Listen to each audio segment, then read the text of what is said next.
What's up, guys? Vital MX, this is Dark Side here. I wanted to try something different. This is a kind of a spur of the moment RedBud recap with my buddy Kyle Chisholm. What's up, Chiz? I'm doing good. Just hanging out at home with the family. A little time off for me, with Supercross being over. But I'm following the races and, itching to get out there and maybe race a little bit. So, yeah, I've been following the series and, just enjoying a little home time. Yeah, this is a recap with Chiz, who did not race, but he's been watching, obviously. Before we get into that, do you think you'll make a few of these? I know you've been trying to work some things out. What are your plans? I'd like to. I mean, to be honest, I haven't put a lot of effort into, trying to make something happen for him. It's, for anybody that I guess knows or doesn't know, I kind of run my own little program for myself and with some help from the Rock River team. And, but everything's on me, pretty much wear most of the hats. So, outdoors is tough, it's just a lot of work and a lot of money to do it right and be competitive, and doing it on your own, obviously against the factories is tough. And so for me, it's just not quite in the budget what I have put together, to do the full outdoor series. But I love it. I'm still a moto guy, at heart, and just a big fan of the sport. So I'm watching on TV every week and just okay, I got to get out there. Which one am I going to do? I got to do one. So yeah, I'm sure I'll be at a couple. I like all the races that are coming up here pretty soon. So good chance you'll probably see me at one or two of them. Still kind of working out some plans and seeing out what makes sense. And and really it kind of comes down to if I can get a little bit of funding, from a few sponsors and put some stuff together. I do a cool thing, where people can sponsor me for a weekend and be on the team for the weekend on the bike and all that good stuff. So yeah, working on it a little bit, and hopefully you guys will see me here soon. Oh, I can't wait. A lot of the message boards you see in the chat rooms, everything, everyone's like, well, why didn't Star just keep him on the bike? It'd be good for the team. Chiz is always going to do well. I don't know if it's always that simple, though. What are the behind the scenes on making something like that happen, kind of adding a guy like yourself? So obviously I see a lot of the comments, stuff like that, and I'm right there with them. I was really pushing to, try to get to keep on and even next year possibly. I think it's just tough. It wasn't like no, you suck, we're done with you, see you later. It wasn't like that. I've known a lot of those guys, known Bobby Reagan since I was, on mini bikes, as an amateur. And I think it's tough. I think they have so much invested in a lot of the younger kids, the amateur kids coming up, and they already have a big roster of guys as it is, and guys getting hurt and coming back and in and out. And like I said, they just have a huge pipeline of other riders coming up, and to where they can't even keep up. I mean, look, this year they have Justin Cooper, Colt Nichols, who else? Jeremy Martin. Jeremy's leaving, but then Jordan Smith is coming over, and maybe Styles. Yeah. But I mean, they have Justin Cooper was hurt for a while, but he's back. Colt Nichols was hurt, and he's back. And then they have all these other younger amateur kids, and just so many guys on their team. It's a big team. So I feel like as soon as one or two go out, there's another guy coming back. Nichols might be back at some point. I don't know. So it's tough. I see it. I really wanted to be there a little bit more. Obviously, as much time as I could be on that team and on that bike, would have been awesome. And I just think it's a matter of they had more guys moving up, for outdoors with Romano and I'm drawing a blank. Kitchen and LeBlanc. Yeah. LeBlanc and Romano moving up. Yeah. And stuff like that. So it was just tough. I'm there. Hopefully they give me another call here and I can go there again. But we'll see. And but yeah, for now it's not. If I'm doing them on my own, so right. That's what I have to do. Well, let's talk about RedBud as you watched it on TV. Where does RedBud rank as far as favorite tracks? Oh man, it's up there for sure. I would say RedBud was my favorite track for a long time. It's still probably right there, close. Maybe tied at the top. Millville is another one I really enjoy. RedBud for me, it's just the facility is amazing. The weather's usually amazing. That time of year, it's got nice green grass everywhere, just rolling hills and big jumps. It's a fun track. Awesome atmosphere, July 4th weekend, just all around, just everything that you could think of, just makes it a really fun, exciting race. For me, the only negative I've had with it in more recent years is I've raced a long time. I'm 34 now. I've been racing. I think I've been there since I was 16, 17 years old. And I feel like, and they've done this with a lot of the tracks, they kind of make them a little faster, more open, sweeping. They're not so tight and switch back as much anymore. Just the turns are opened up. Some of the natural terrain is kind of like lessened or taken away a little bit. Some of the character of some of the tracks. For me, RedBud, it's kind of gotten faster. So it's still technical, whatever, but just different, which to me, just personally, is a little bit of a negative. I like some of the more technical, off-camber, slower speed, switchback kind of sections that they kind of used to have more of. Now I feel like it's more big, fast, sweeping turns. Yeah. And I like some of that tighter switch rate. You can kind of set up passes. And, one example I'll give for the track is, I don't remember what they even call it, but like the Talladega turn at RedBud, that the uphill right hands sweeping turn where you come up the hill, right by the ground. If you watch on TV, there's a berm like in the middle of the track, and nobody ever goes outside that berm. Nobody ever goes to the top of that big sweeping turn, because coming up the hill now, the way they have the track set up, you don't have, I guess I kind of contradict myself here, but you don't have as much speed coming up the hill, from the way the layout is. So just some changes they've done kind of take away from some of those like trademark or whatever landmark kind of parts of the track. On that other side of the hill there, the first side that they come to, it's just sped up a little bit. It used to be a little bit slower and more technical. And, but man, as a whole, like I said, it's still probably tied right there for the best. Just the dirt is amazing. It has a lot of different dirt, some sand, some clay, some ruts, some berms. You just get everything with it. Fun jumps. And then, like I said, the crowd and everything is just, it's awesome. Good weather. It's right there. The dirt is probably the best dirt that we, get to ride on all year. So, a little faster than I would like, for my taste, from what it used to be. But overall, man, it's amazing track. You mentioned like landmark sections. Obviously, Larocco's Leap's the big landmark of RedBud, and this year, once again, they made it where it's pretty damn difficult to do. Even the 450s from the inside weren't really jumping it. Most of the 250s weren't hucking it.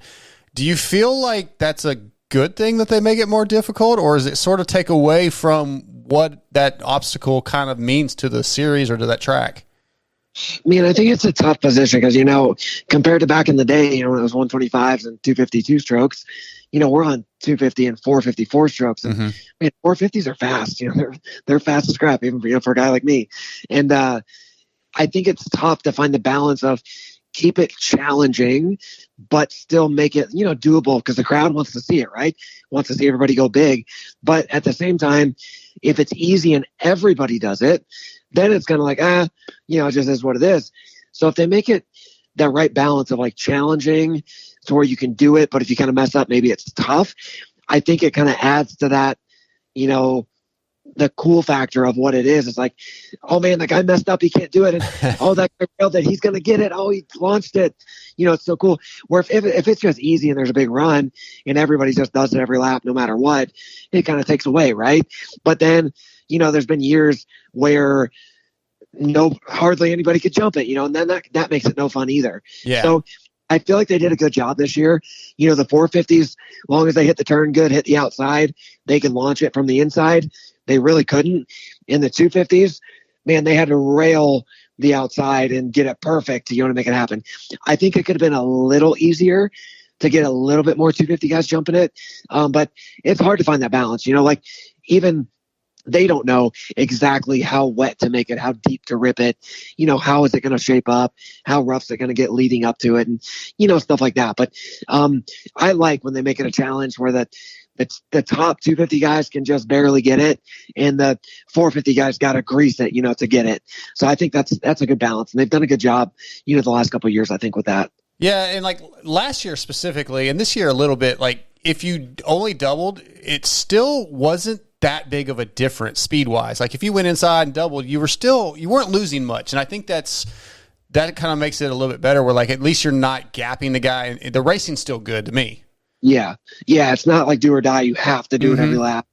Yeah, we saw even a couple, we'll get into it more, I'm sure, but we saw a couple people make passes even on the 450 of, a guy going outside to get a run up to jump it, and the guy going inside, and, he knew he wasn't going to be able to jump it from the inside, but he was able to make the pass and then just kind of block the line. Yeah, Chase on Kenny was great. Yep, exactly. So, you kind of take that risk. Oh, let me go inside, try to make the pass, and hopefully they don't jump over my head, and then the guy outside's like, oh man, I got to huck it, and hopefully, I don't land on it, stuff like that. So, yeah, I think that's good. It's a good balance when, you go inside, you might lose a little time, but it's not, 3 seconds. It's, a second, it kind of opens that up to have a couple options when you get there and, not sure what to do.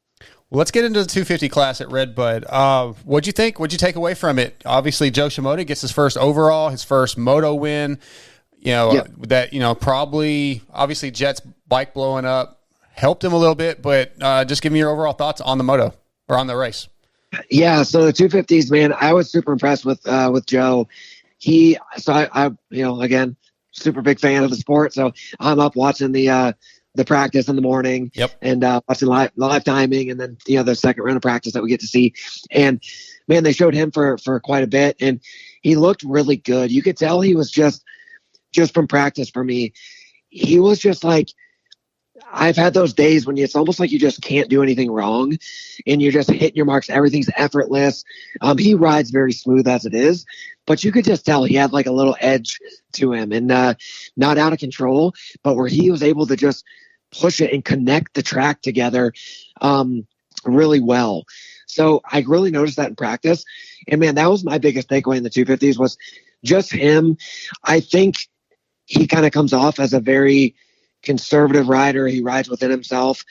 He's not going to go over his head. He's typically not going to send it and just crash himself out all the time. I think he's had to learn to find that edge of, hey, this might be too conservative. I got to push it a little bit more, get comfortable with being uncomfortable. This year in Supercross, I think he found that edge a couple times. But, man, at RedBud, you could just really tell that he was just connecting everything, and he was really able to just put everything together and find that balance of pushing it and charging, but doing it very smooth and effortless. And man, the come from behind in the second moto and just what he did, just everything he was able to do was, he made it happen. So that was the biggest thing for me, was just to see him really step up and kind of, just up his game that little bit to get the win. Yeah, it's super impressive. Like, he definitely, to me, looked more aggressive at RedBud outdoors than I've seen him anywhere else. And that smooth, his riding is very smooth, like you said, but sometimes it sort of seems like, the Lawrence brothers kind of just get the better of him, maybe in his head a little bit, but I did not sense that at RedBud at all. Yeah, same here. Like you said, he's a very smooth, conservative, whatever, how you want to describe it. Yeah. And it, to win at that level, at this pro level, to beat guys, like either of the Lawrence brothers and some of these awesome riders, you got to push that edge. You got to push it a little bit extra sometimes. And to me at RedBud, it just looked like he was able to find that extra gear, but keep it within himself, and not, overdo it and crash and be out of control. He was able to really find that balance and just connect the track and put his lines together. He was able to move around the track, go where he wanted to, and still be faster than the guys in front of him. And yeah, man, it was really cool to see a rider like him just step up and get it and get it, make it happen, yeah, that was probably the biggest takeaway. Obviously, Jet's bike issue there, the first moto, was a big, big curveball, big bummer for him, and curveball for the series. But overall riding, man, Joe really impressed me. Yeah, and I feel kind of bad for Hunter. Like, he just seems like he just keeps going 2, 2, 2, 2, and just can't get an overall no matter what he does. He's getting all these seconds, and just, it's got to be getting in his head a little bit, I think. He loves his brother. He wants his brother to do well, but he wants to beat his brother. It's got to be driving him crazy. Yeah, I agree. I'm sure it's a little tough sometimes. Obviously, there seems like they're super close. And obviously, they're riding and training together. But yeah, his brother or somebody, Joe, this weekend always seems to just, get the better of him. And man, I would honestly say kind of similar thing with Joe, with Hunter is, man, he's such a great rider, very smooth, very calculated, very in control. One thing for him, it seems like his starts have been very improved the last few races, which is putting himself in good positions. But yeah, getting all the seconds, I'm sure is frustrating, but I hope he, in the bigger picture can go, you know what? I'm putting myself in good positions. I'm getting the starts I need. I'm not getting the wins, but I'm still getting myself in good position. And I think the same thing with him, like with Joe. He's got to find that little extra gear, that little push, that little intensity, that little bit of pushing the edge to get the win, to not go 2-2, but maybe go 1-2, get a win, get a moto win. I think Jet, more times than anybody, has just been able to just, you can see his Hunter can pass him, he can be right on him, and Jet's just able to do that little extra to make the win happen. And Hunter has got to be able to find that. I don't think he needs to panic. He shouldn't panic. He's got to just keep putting himself in good position, get the starts, and find that little extra edge, extra intensity to just make the win happen. And that will really, if he can keep his consistency and good starts with that little extra bit of, edge that he needs to get a few of these wins, man, he'll find himself in a really good championship position, which he does already. But, he's kind of given a gift from Jet.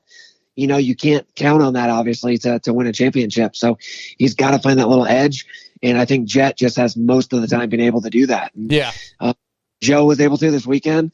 It'll be interesting to see if Hunter can kind of do that here in these next few races and, maybe take a little bit more control of the series if he's able to do that. Yeah, I'm looking forward to seeing what comes next. Hunter's gonna have that red plate. He's up by 7 going into Southwick. Let me ask you about a couple other 250 riders. Ryder D made his pro debut. He's just doing this one in Millville, I think, but came from behind in Moto 1. He had a little crash, I think, in the first turn. Moto 2 got the whole shot, ran up front for a little while, ran in the top 5 for like half the race, and then pretty much dropped anchor. What did you see from Ryder D just while he was on TV? You think he's got the goods? Man, he looks really good. It's hard with the younger riders. I'm not sure exactly how old he is, but obviously he's still a younger kid. He's got a lot of maturing to do, but he's on a great bike, great team, program to have behind him. And man, I think for him, getting up front and riding with those guys, like in the second moto, being up there for a while and just seeing what those guys do, what's it feel like to run that pace, just getting that experience of being up there racing with those guys that he's been watching on TV and, trying to, hey, one day I want to battle with those guys. And here he is. I think that's really invaluable experience that he's able to get. Very, you can't get that at the practice track. You can't get it, if you're not getting the starts and putting yourself up there with those guys. So for him to be up there and see it, regardless of the result on paper, I think is very, a very valuable experience and something that he can look back and go, okay, that's what it was. What did we learn? Maybe I didn't finish where I wanted to, but let's take away what did I learn, apply it, and see. I think he's doing one more, I think this weekend, right? So Millville. Millville. Yep. See if he can take a quick, turnaround, learn, and come back at Millville and apply what he learned here at RedBud, and then maybe get that result on paper. But for him to just be up there and be around those guys for, part of the moto was a good experience. And, if he has the right mentality, he can learn from it and, hopefully apply it here in a quick turnaround. And then obviously bigger picture, apply it to next year. He'll hopefully he knows what he needs to improve on and what he needs to learn, take the lessons from it and, go back to the drawing board and, and really work on those things. And I think he's got a really good future, if he's able to do that. Agreed. Last guy I want to talk about in the 250s is Ty Masterpool. Comes out on a used KTM 250 that he bought, no sponsors. I think he had to borrow gear, or was working hard to get gear together the week leading up. Just wasn't fully prepared.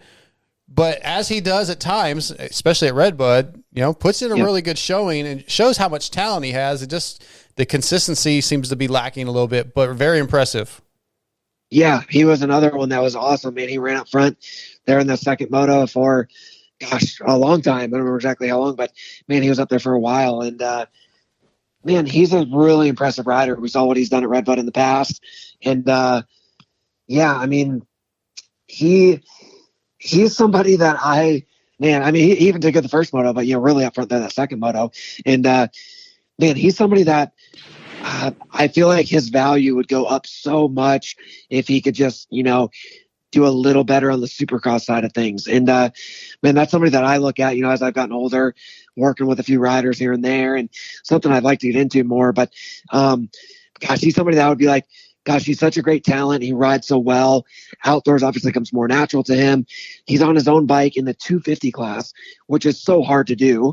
The bike's so important, in that 250 class. So for him to come out there with, less than, subpar equipment compared to the guys he's battling against, where the equipment is very important, and for him to put in the results like what he did this weekend is just really impressive. So, man, I feel like if he could just get his supercross skills and ability and results up there, gosh, man, I feel like he could find himself, back onto a factory team, which then in turn it ups your whole program, and you can just be an all-around better rider, indoors and outdoors. And man, I feel like his potential is super high. His ceiling is, very, very high. He just needs to get himself back on that factory bike and factory program and all that. And I think the supercross thing is what limits him. Yeah. So it's not really surprising for me to see him come out and do what he did. It is and it isn't. It is because of the program that he's on. Like you just said, I don't even know, but borrowing a bike and gear, whatever it was, if you're not on a factory bike in the 250 class and you're up there in the top 10 and battling on the podium, gosh, that's impressive.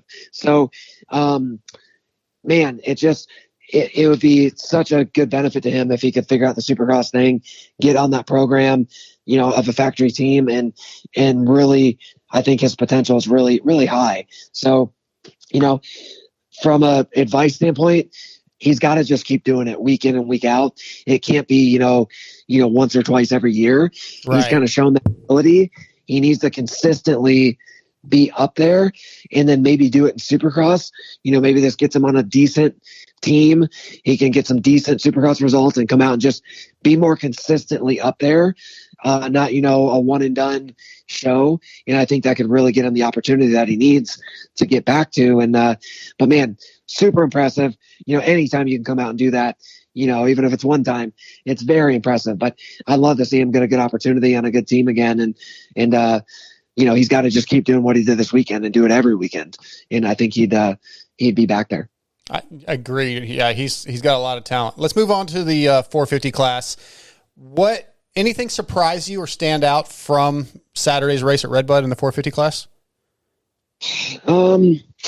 Man, yes and no. Kenny, obviously I see him a little bit more, during the week, and able to be around him a little bit. So I knew he had a little bit of a sickness going into the weekend. I had planned on actually riding with him during the week this past week, and wasn't able to because like he said in interviews, he really didn't do much riding at all during the week, and because he was sick. So, man, I think that was a little surprising there. That second moto, I knew it was a possibility, but to see him, go from being up front to fading back a little bit was just a bummer from the championship perspective. Like I said, I knew he had dealing with some stuff going into the weekend, which makes it tough, to be up front at that level. You got to be at your best every week. And so that was a bummer. So just, man, I wish he could have hung on there, more towards the end. But I would say a big surprise to me, one of them anyways, was Savatgy. We all kind of know his ability, but man, just to see him get a podium that first moto was, especially coming back from the ACL injury. I've been through 3 of them through my career. So I know what it's like to try to get back quick and rush back.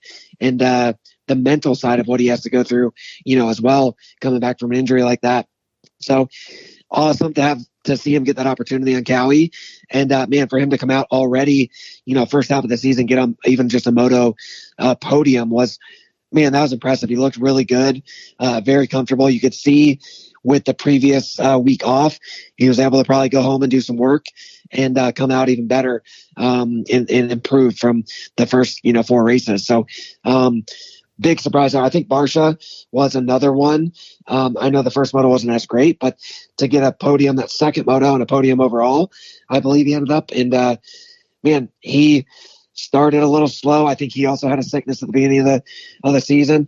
So to see him kind of come back, he's always been pretty good at RedBud. So it wasn't a surprise, but based on the previous round results, it was, to see him get back up there in the podium contention. So yeah, I'd say Justin and Joey were very good. People I don't think that we predicted to be on the podium either moto, based on the first few races of the season. Right. Yeah. Joey, I'm very surprised by Joey. I don't think I would have given him as much credit I know I wouldn't. I wouldn't have given him as much credit to do as well as he has each race progressing. Yep. So I'm very surprised and very happy for him. He's talked about like the mental health side of what he's dealing with, and like it seems he's getting a handle on everything. And hopefully it leads to something better for him. Again next year going into 23 because he's definitely been impressive. What about Jason Anderson? Like Jason's a guy that I had big hopes for this season, and he's done really well. Like He's riding the best he's ever rode, in my opinion, but he keeps having these little things, and I didn't see what happened that took him down in the different motos, but he just seems like every weekend there's something happening that's causing him to come from the back, and I don't know how you get past that, especially when it's not always your fault, but like wrong place, wrong time, I don't know. Yeah, so, man, what I see with Jason, and obviously, first of all, he's an amazing rider. I mean, just look at his Supercross season this year, a new bike, new team, buddies with Brock Tickle, which is, a test rider and training Jason and helping with some stuff with his program. So Brock's a awesome guy too. Like I said, one of my best friends. So I know what his abilities are. So for them to have Brock, Jason have Brock, in his corner is, I'm sure, a big part of Jason's success this year, which is awesome to see. But man, if you go back and see Jason's, look at the Supercross season, look at the wins he racked up there towards the end and just what he was able to do. But then you look back at a few races where, man, if you could just take some of those mistakes back or just bad decision making back out of just a very few races, he very well could have been your Supercross champion. I think the Supercross comes up maybe a little easier to him. As you've seen, he's a past champion. Look at all the wins. And then you look at his lack of wins in motocross. So I think Supercross maybe comes a little bit easier for him. But at the end of the day, I think like a common denominator is even in Supercross this year, look at those few races where he had those kind of just bad decisions, bad mistakes, putting himself in a bad position, which then, even if they're not his fault, leads to bad things, happening, which at the end of the day, it kind of is your fault as a racer. You got the bad start. You put yourself in that position. So we saw that a little bit in Supercross. Still obviously won a lot of races, but he didn't get the championship. I think outdoors is something that, again, I don't know firsthand, but I think this year he's had a great year, and I think he really wanted to prove himself, and he has. He's been the fastest rider at times. He's done really well. I think still it's a very improved outdoor season overall. But, man, we're just seeing those kind of bad mistakes, bad decision, bad starts, getting himself in bad positions. A little bit like Supercross, just maybe a little bit more. So, gosh, I think it's just something like this weekend.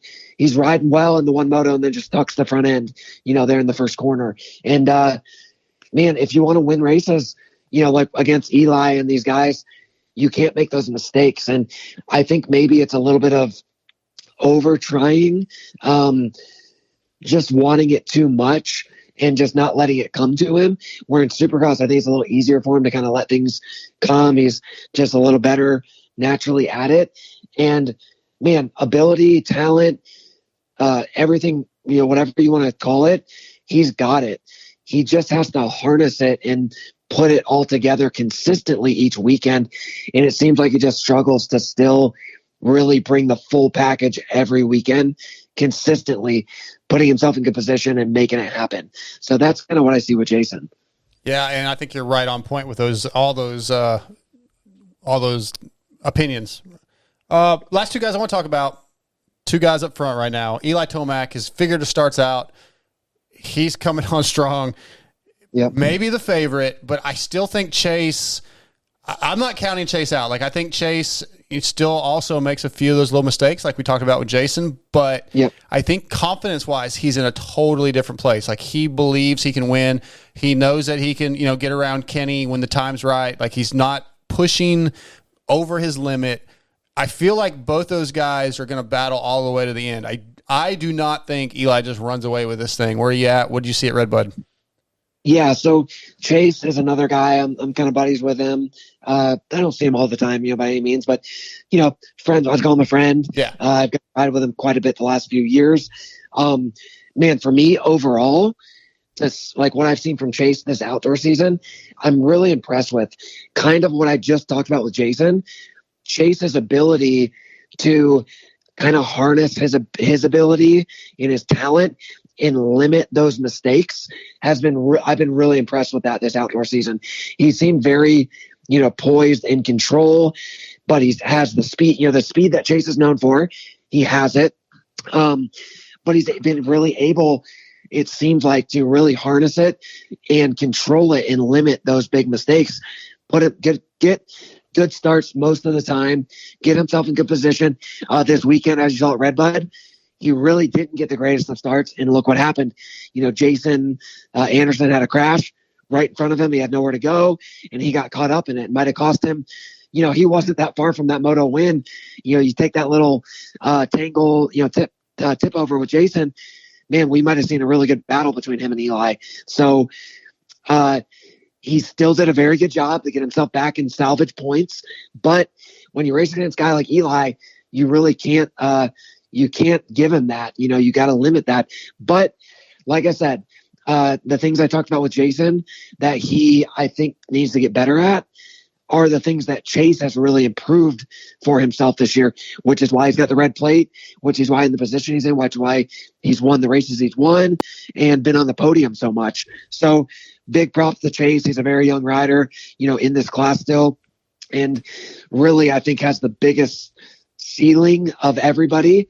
Arguably, his ability is just, he's a young kid and he's got a lot of years ahead of him to dominate potentially. So, man, for him being younger compared to the guys he's racing against, to already, for me, just from last year, from Supercross to this outdoor season, he's really been able to, like I said, to kind of harness his ability and limit the younger rider mistakes and really just, still get good points on his bad days and win, on his good days. And that's been really impressive. And I think, like you said, it's going to come down to the season. If Chase is able to keep putting himself in good position and keep doing what he's done so far, if he can limit those, quote unquote rookie, young rider mistakes, I think he's got a good chance to go down to the wire with Eli. I really think it'll come down to between him and Eli. I think it'll be interesting to see how Kenny rebounds from, whatever he's dealing with. Mm-hmm. If he come back and get a win this weekend at Southwick, I think it's a three-way battle between Kenny, Eli, and Chase. But if he's not able to, man, I think we're going to see Chase and Eli really, battle it out the rest of the summer. And it'll be a matter of Chase keeping his poise and keep doing what he's doing. And a matter of Eli, the same. We've seen Eli kind of have just some crazy, he can go 1-1 and come back the next weekend and get a 8-8. So he's got to really keep his consistency there as well. And I think both guys are in really good positions. They both seem very confident, really in tune with their bikes. So I really think they're both going to bring their best every weekend and really give us a good battle. Hopefully we see them come out, right around each other, and we get some good battle here coming up soon. Yeah, it's been a good season. All right, before we go, Southwick predictions. Give me your overalls for 250 and 450. Man, I'm going to go with Hunter in the 250. We saw him do really well. I think he go 1-1 there last year. That's a track that really rewards his type of riding, that smooth riding. I think it's something just based on the past, so, a type of track that he's comfortable maybe pushing it and getting going for those wins, like I think we saw last year. So, man, I got to go with Hunter, and then, man, you got to go with Jet, right there in second behind him. Podium. I'm not sure if you want me to go there, Yeah, but man, there's so many good riders. It's hard to bet against Joe after the weekend he just had. But man, I don't really recall how he is, in the sand, more of those conditions. But honestly, I think it doesn't matter. I think the confidence he's going to carry from RedBud will, he'll be expecting to be on the podium at the least. So, man, I think we're going to see a similar, podium, obviously minus Jet's, bike malfunction there. But I wouldn't doubt to see, Hunter getting the win and Jet being right there and Joe. Wild cards in there, RJ Hampshire, he's a Florida boy, like me. He's always very fast there. If he can keep it on two wheels, wouldn't be surprised to see him get a win. And then obviously Justin Cooper, not quite where I'm sure he and the team want to be based on his previous seasons. And I know obviously on the bike that he's on, but I think he's a pretty good rider in the sand. And that's a track that I think he really needs to turn his season around. So, I think Hunter, Jet, and Joe, on the podium, but RJ and Justin Cooper are two guys to look for that, could both get wins and in battle be up on the podium. So that's my 250. All right, so I just looked up the results. Joe Shimoda last year went 3-4 for second overall. Okay. Justin Cooper went 6-2 for third overall. Jet was 9-3 for sixth. So probably looks like he went down. But yeah, I think your predictions are right on par with what last year looked like, and it's going to be good, man. I think Justin Cooper may still be. I don't know if his foot's completely, 100%. So I think he's still struggling, but. Yeah. I know they're talking about him being our 250 guy for MXDN, and man, he's got to start. He's got to start figuring it out. Whether it's an injury or not, I feel like he's got to get a little better before the season's over with. He's got to have that breakthrough ride. Yeah. He's been up front a little bit, but just never. You can just tell he's not assertive. He's not. You can almost tell he doesn't feel comfortable to even belong up there. Which, based on the past, I think we go into this thinking he's a title contender. Of course, first 4 or 5 races, it's I think he's pretty far back at this point, and I'm sure it's the injury, and as a racer, I know what it's like. I've been through too many of those, and I feel like I probably know what he's going through. I don't know, but I feel like I can take a pretty good guess, and a lot of it, man, is just confidence. Confidence in his foot, confidence in himself. It's hard to be off the bike for as long as he was, and get back to that level. Everybody's always improving. When you're off the bike that long, you're not. And man, I think he's right there. He's close. He's a great rider. He's on a great bike and a great team. He's got to just get that breakthrough ride to get the confidence back, to feel like he belongs up there and just get that swagger back, whatever you want to call it. And I think, like I just said, Southwick, maybe that's a good race for him to put it all together and kind of get that confidence back and have a really good second half of the season. So, it'd be interesting to see if he's able to do that. All right, 450 results. Give me them. Oh, man, 450, it's hard to bet against Eli. Yeah. He's feeling in on. He's just a great rider, and he's definitely coming on strong here. So, man, I got to go with Eli for the win. Kenny is a big question mark to me. Like I said, I could see him coming out battling for the win, but I think it's tough. He is a little bit, of a guy. I think he's said admittedly he needs to feel good, feel comfortable. And when he does, we see him just take off and leave everybody behind. I think it's going to be tough. It's hot here in Florida. I ride with him during the week, and if he's dealing with an illness, it's tough in the summertime here to train and really recover and still come back without a weekend off and come back and really turn it around. I wouldn't be surprised if he does, but man, I think it's going to be tough. So, man, I got to go with Chase, just bringing it there in second. And, man, I think maybe Jason Anderson finally puts it together and gets there back on the podium. And wild cards to me, I obviously Kenny, like I just said, is kind of he could win or do what he did this weekend. It's hard to know without his health status. But Justin Barsha always done really well there. Wouldn't be surprised to see him back up on the podium like he was at RedBud. Seems like he's finally coming around, getting better here as the season goes. And then, man, Ryan Dungey, I think that could be a really good track. I've been really, as a fan, kind of friends with Ryan. It would be awesome. I've been wanting him to get a podium. So bummed there at High Point when he just missed it. So close. Mouth guard, he looked more fiery there at High Point in practice qualifying at RedBud. He looked like he was pushing that edge a little bit more. And I think the week off did him good as well.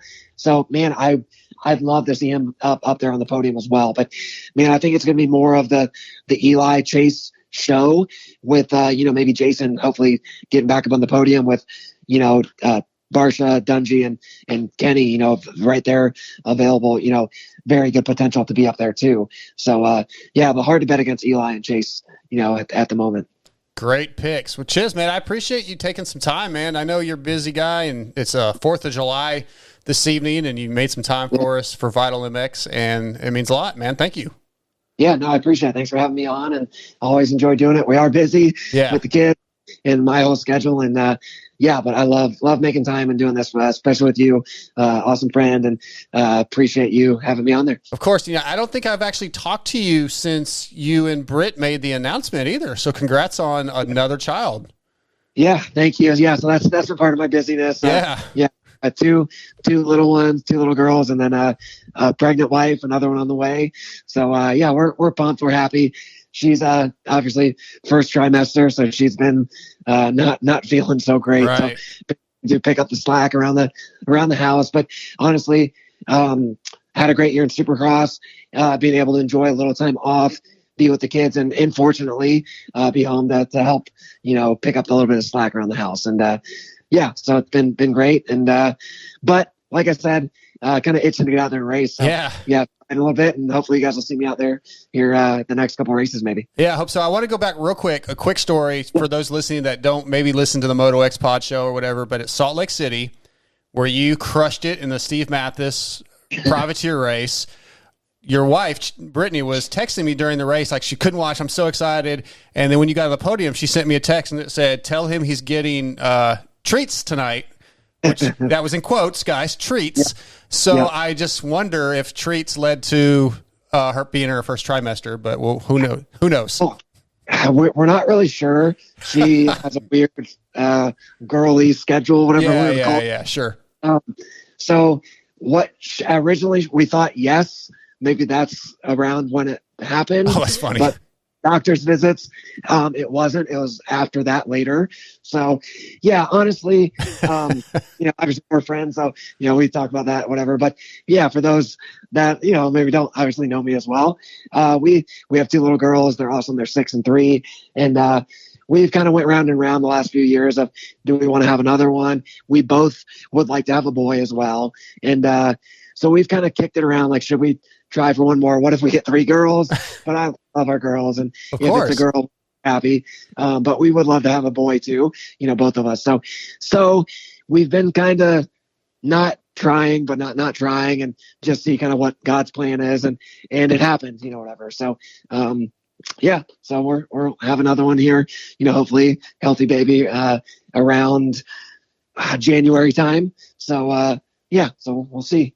Awesome. I'm excited. Well, it's great. I know what a great set of parents you guys are, and what a great relationship you do have. So congratulations. And again, thank you for coming on the Vital MX podcast. Yeah, I appreciate it. And like I said, hopefully see you guys at the races soon. Yep. All right. Cheers. Thanks, man. Yeah, thank you. I appreciate it. Yes, sir. See ya.